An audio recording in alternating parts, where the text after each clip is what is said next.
Ethical Perspectives on the News is produced by the Interreligious Council of Lynn County, which is solely responsible for its content. The views and opinions expressed on this program do not necessarily reflect those of the staff and management of KCRG TV9.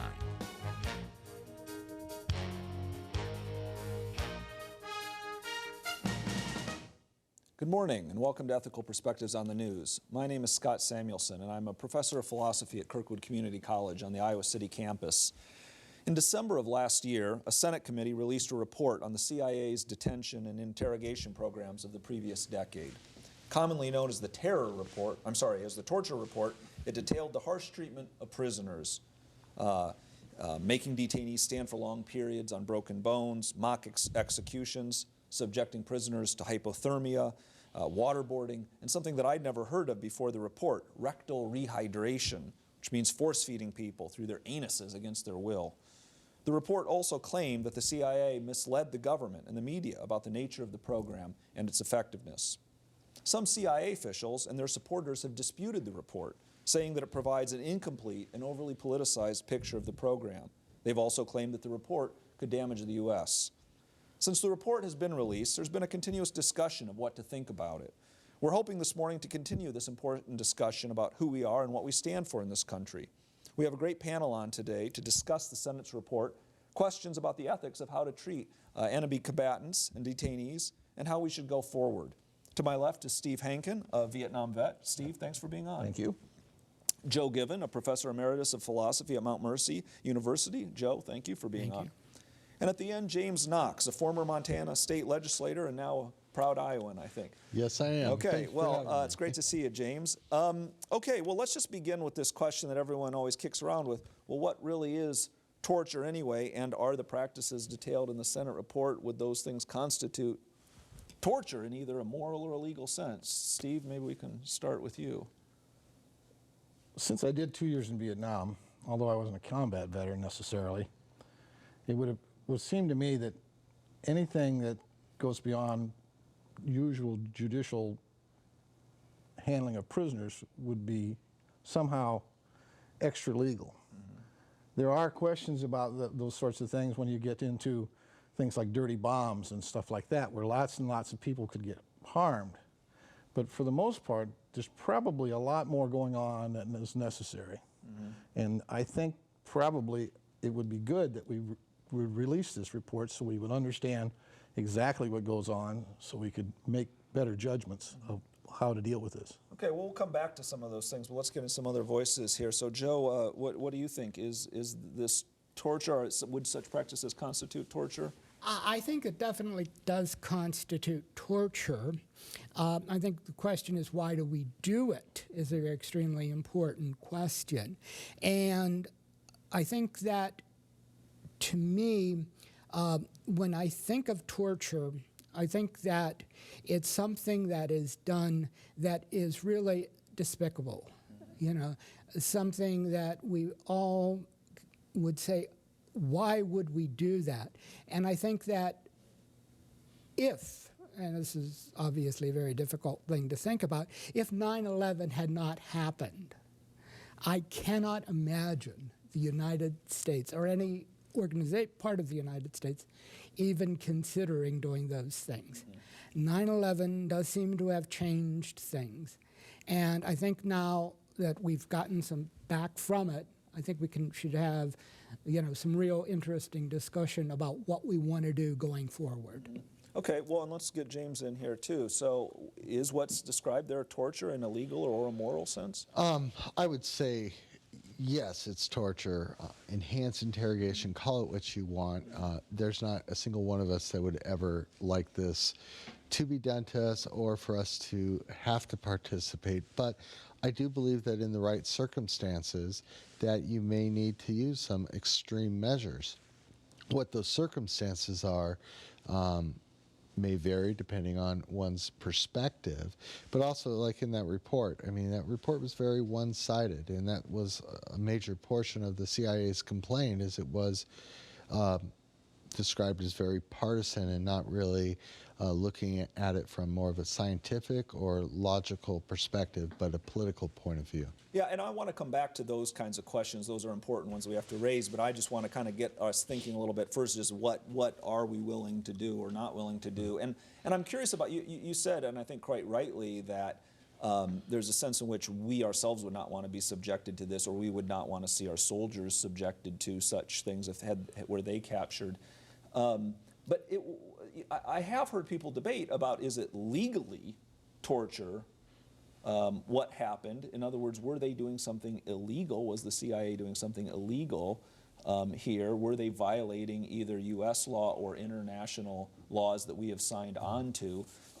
You know, for instance, there's the UN Convention on Torture, there's the Geneva Conventions. Is there something that happened that this, if the Senate report is right, I mean, if we accept it, would those things constitute illegal actions? Even setting aside the moral question for a second. I don't know, what do people think about that? I don't believe that they do. Walking a fine line, but I really don't believe that they do.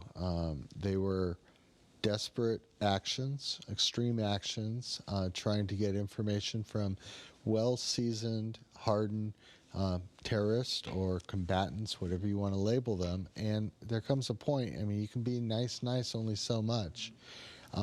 Do those tactics work on everyone? No. You really have to understand, I would imagine, the psyche of the person that you're interacting with or trying to extract information. Might there have been, maybe it could have gone a little far in some cases, but I was not there. The rectal one sounds a little over the top to me, but like waterboarding, you know, I've had this done to me, not for the purposes of torture, but me and some friends said, well, what is it really? And it's very, very uncomfortable. But it's not necessarily going to kill you. And I think depending on what the situation is, perhaps you're trying to avoid a dirty bomb go off, you know, where you know you have a limited time. Taking stuff to the extreme when you cannot get the needed and known information through courteous manners, I think is within reason. Right. Well, I want to come back to that too, in this question of what would motivate us to do it and how effective is it. But I want to hear what some other people think about the question of, is this sort of crossing a legal line in what happened or not? It would seem to me to cross the legal line. I do think at some point they said, you know, we have to do this. Now, both of you have mentioned the dirty bomb scenario, and I think we all have to be very sensitive to that. But has that ever really existed? I mean, it's a hypothetical. Yeah. And hypotheticals are important, right? I used to teach logic, as probably you do. But they are still hypotheticals. And I continue to wonder what is going to be not only the short-term effect of what we've done, but the long-term effect. What does this say about us as a people? You know, I have always felt as an American proud of a number of things. And one of the things I've always been proud of is the Bill of Rights. And we state in there some things that are so important to us that we really stand for in the world. And one of those things in the Bill of Rights, of course, is the 8th Amendment, which prohibits cruel and unusual punishment. Now, I cannot, again, imagine a situation where this would be done to American citizens, right? I don't think anyone would think of doing it.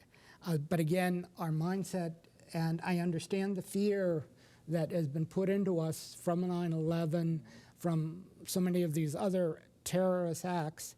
But at some point, I think we have to say, you know, what do we really want to be in the world? What is going to be the long-term effects of what we're doing? And that's why I'm very worried about torturing people. Yeah, Steve, what do you think about one this? of the things that drives a lot of this is fear. And when people do things out of fear, they don't often use good judgment. And when I mentioned a dirty bomb scenario, That's never come. That's never happened, as Joe said. But the problem is that it's possible, and yes, it's possible. Unfortunately, I saw the CIA in action in Vietnam, and quite honestly, I wouldn't trust those people for love nor money. They're there for a purpose, they're doing their job, they're getting paid for it. How much, we don't hardly know sometimes because it's not a budget item. And they keep themselves going forever and ever and ever. And so consequently, when you get into these situations of torture, or is it torture, is it not torture, they don't care. Their ethics are as short as they could possibly be. And when they do things, they do it for a purpose, for their own purpose, not necessarily are they in consideration of the person that they're working on or working over. And there's been deaths. They've killed people. Consequently, you don't get any information from somebody that's dead. And if you treat them with better care, it's likely that you may, and it surfaced in the Second World War, that you got more information from people that were treated better. Well, it is true. I mean, looking through some of the report itself, I mean, one thing that was striking to me, and I'm sure I don't have quite the same experience with the CIA that you do. I don't have much experience at all with them, but and I'm sure that many of them are trying to do a good job and serve their country. But at the same time, I was kind of struck that the program did seem amateurish at some level. That it didn't always seem like they had sought out the best interrogators in the world in order to do this, but rather kind of thrown together people, sort of tried out different things with a sense of well, maybe this is going to work and we've got to do it. But there was a kind of quality of its being, like I said, amateurish at some level. And I'm wondering, you had mentioned before this idea of being extra legal. Is one of your points, Steve, you think that the CIA, there should be more oversight of the CIA, or more kind of accountability? What they do is pretty much up to them. And and they all get underneath that web of being secret. This is secret. We can't say anything. This is secret. There are things that are still held secret that go clear back to the Civil War, for goodness sakes. I'm a bit of a historian, and you try to follow things and try to make sense of things years after they've happened, and it's still difficult to do that. Well, in today's fast-moving situations, we can't keep up with it, for sure. And in terms of what's secret and what's not secret, I think we've gone overboard in that. Yeah. Well, what do you think? I think maybe, we enter war or engagements with our hands tied behind our back by our own choosing. We don't follow the legal process of entering war. We go forth with announcing what we're going to do and what we're not going to do, rather than with the intent of going there and doing what it takes and getting out and keeping our intent private from our enemy. So I think in some ways we've enabled our enemy, especially in more recent times with the terrorists, to know what we're willing to do and what we're not willing to do. And then it allows us that when we do capture them, they know, well, they're going to send me home at some point. They're not going to kill me. They're not going to do this stuff. So it kind of ties even the CIA or those that are interrogating them, their hands behind the back, because they know that death's not going to be a possibility. And not that I'm saying we should kill, quite the opposite. But if they don't know what's on the table, if they don't know the limitations, they might talk a little bit sooner, or maybe even cooperate before it ever gets to that point. But have things really changed since 9/11? Because I think I had, like Joe, a sense of a kind of pride in America's sort of high ground about things, like you're describing, putting our hands behind our back, which I suppose maybe is true up to a point, but I also always had the feeling that actually by treating prisoners fairly or having trials and all this kind of thing, while occasionally, yes, someone would get free or something bad would happen because we weren't on top of it, that overall it actually created a better system, and we had a higher standing in the world, and among even our own citizens there was some sense of of honor and dignity and what was going on, and that that innocent people weren't going to be thrown in bars, and that all those things were actually strengthening or emboldening things in some long-term sense, that while maybe locally there are times when a criminal gets away or a terrorist is released, that there's a strength overall in that kind of a thing. I mean, I even think of, Ronald Reagan signed the bill against torture and signed the UN conventions against it, and talked about this same sort of thing, that there's a strength in this in the world, and that it would be better for us to lead on this score. But has terrorism changed the equation? I mean, is it the case that we now our sense of rights and that sense of dignity is no longer possible given the nature of the enemy? Sadly, it's twisted it, because we're not necessarily at war with a country that may subscribe to recognizing the Geneva Convention and proper protocol and legalities. We're interacting with people that tend to come from a point of religious perspective and have the ideals that at any cost, because to accomplish their goal. They don't recognize the Geneva Convention. They are not sitting here in uniform per se as we would recognize other militaries. So it's completely changed the game, and I think it really makes it difficult to take the more traditional concept, and I really wish we could, but apply it to those that are not in a traditional military. Joe, what do you think about that? I want to get back to one of the things that you had kind of brought up, that, and that is, when I read the report, and I didn't read all of it, of course, I noticed also, it seemed to me that there was this assumption we were in a different world, and we were going to hire these two contractors who were psychologists and had worked in a different kind of thing to do this, because these are the people who, I don't know what, seem to be the best, but I don't understand why they were chosen. I think that maybe what we really needed at that point was people who were really familiar with the cultures out of which these people come. And that's not in any way to excuse what they do.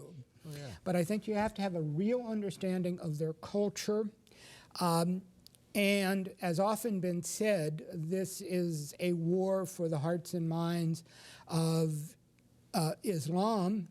I always think that's kind of a cliche, but I do think it's very important that we want to make sure not only that we are protected now, but we are not fostering other generations of people who are going to continue to do this. And yet the problem is, as I think you pointed out so well, these people seem to lack what we would call basic morality, and or yet like morality. Pardon me? Or like morality. Yeah, and it becomes very difficult dealing with them. But I do think at some point you have to try and say, we're not going to go over this line. Because it seemed to me what we've had so far is kind of like the old arms race, when the United States would do something and the Soviet Union would up it.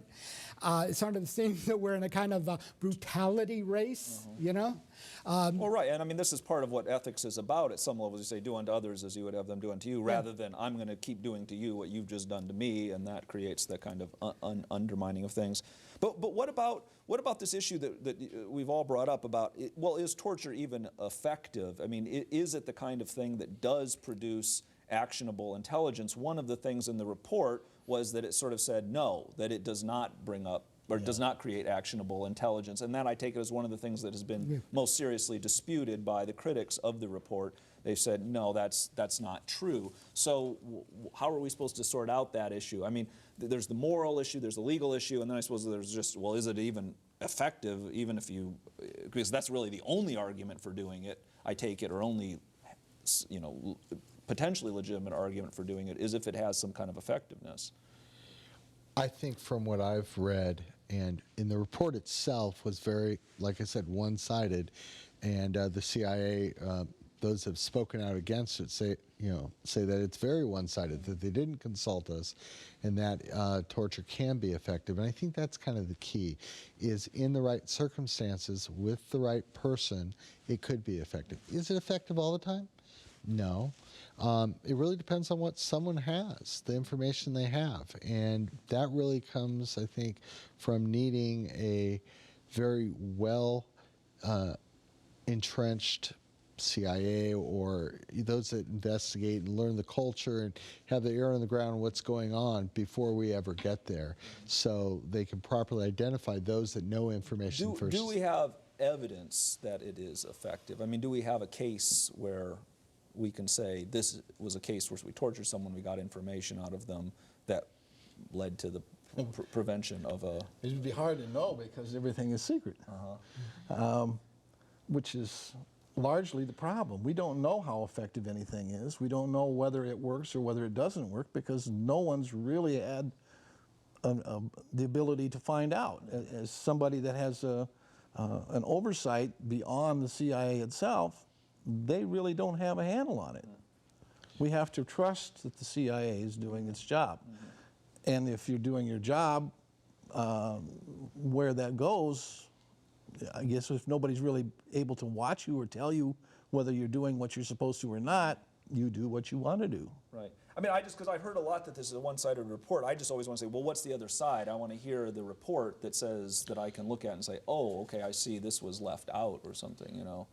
Well, another thing is a lot of the things that we've just discussed about it being a different kind of a war, I think that's been used for every war that we've had. When we were in Vietnam, people were saying the same thing. Well, this is a different kind of war. People don't wear uniforms. It's hard to tell. We don't have lines in the sand and places to go, and everything's different here. Well, this is the same thing all over again. It's the same sort of scenario. It's that this is somehow different. No, war is pretty much the same. People get killed. And that's what happens. And it's usually not the people in charge. Generally, you're right. Yeah, I find this a very difficult thing to discuss the effectiveness, because it would seem to me the question is, how do you know what is going to be effective on a particular person? I think when we usually think of torture, all of us kind of get in the back of our mind, what is my greatest fear? You know, am I afraid of rats, for example? And I remember some horrible scenes from the movie 1984 of having a cage and a rat in it right in your face. But what you would really need to do, it would seem to me, is set up some kind of testing to see whether we've tortured this group of people and this group of people, which group gave us the most information. And what always bothered me as I read that report is the CIA's been at this for a long time. We've been interrogating people in war situations for a long time. Why didn't they start with what we've known from the past? You know, rather, oh, we're going to go out and reinvent something new. And I think that maybe, as you pointed out, fear is a terrible thing, you know. It's, you know, one of those things that all of us avoid in our lives, you know, and yet we know that if we're really afraid of something, how powerful that is in our lives. So I think that in many people, maybe in the CIA, you know, they have this fear too, power and fear going together, and they only see things in one way. And I just, as I read the report, that was my, let's say, impression, that the CIA had from the very beginning said, this is different, we're going to have to do something really different, we'll try these methods. Even though there was even a CIA report that they had not been effective in the past, we're going to do that because our fear is greater, maybe even a sort of sense of we've got to get revenge. What a horrible thing they did to us. And it's hard to think of an agency having emotions like fear and revenge, but that may motivate people. Yeah, well, I think it does. Pre-Reagan, though, I think you had CIA and intelligence that was more free reign, kind of your experience. Post-Reagan, signing the act that we weren't going to torture and participate, you kind of change the rules. So how do you get information through quote-unquote enhanced interrogation that doesn't cross the line, and what are those lines? And I think that's really what we're battling. Well, so let me ask you that question. So going forward, I mean, what lessons should we draw? I mean, should we say we should keep doing things the same? Should we change things? Well, what's I a think proper first way of of all, treating enemy we shouldn't detainees? publicly state what we will or won't do in a specific sense, but it should be a very well-known process. If it has to go through a certain select high-powered people to authorize and be responsible for the actions that's going to take, and clearly document the process. And I think it needs to be documented what came from it, and after a certain period of time, those rewards, so to speak, be publicized.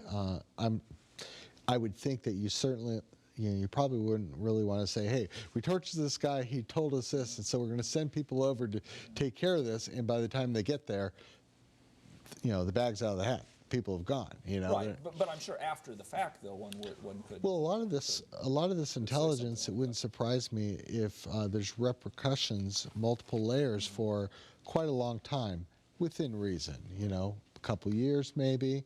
It wouldn't surprise me at all. That could be Right. part of the issue. But I think one worry is that those repercussions go both ways. That is to say, there's Yes. repercussions for people finding out that someone was tortured, or that an innocent was tortured, or was Right. killed. That too has repercussions. But I want to hear more about how we go forward. Joe, what should happen now? I think that we should be willing to say that we will interrogate people when we have them. We will keep them as long as we believe justified in interrogation. Now, again, are we crossing a line, I think, sometime between interrogation and punishment?